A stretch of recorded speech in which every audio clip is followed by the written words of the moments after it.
بریم برای یه ریمیکس شاد خراسانی و مازنی. سر کوه بلند تا کی نشینم، عزیز بشین به کنارم، که لاله سر زنه و گل را بچینم، عزیز بشین به کنارم.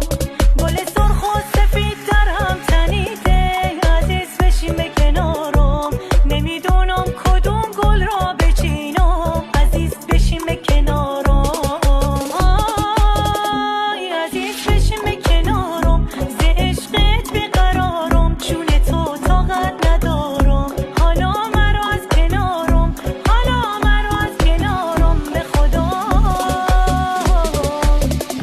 فرشته کوی منت بلاره،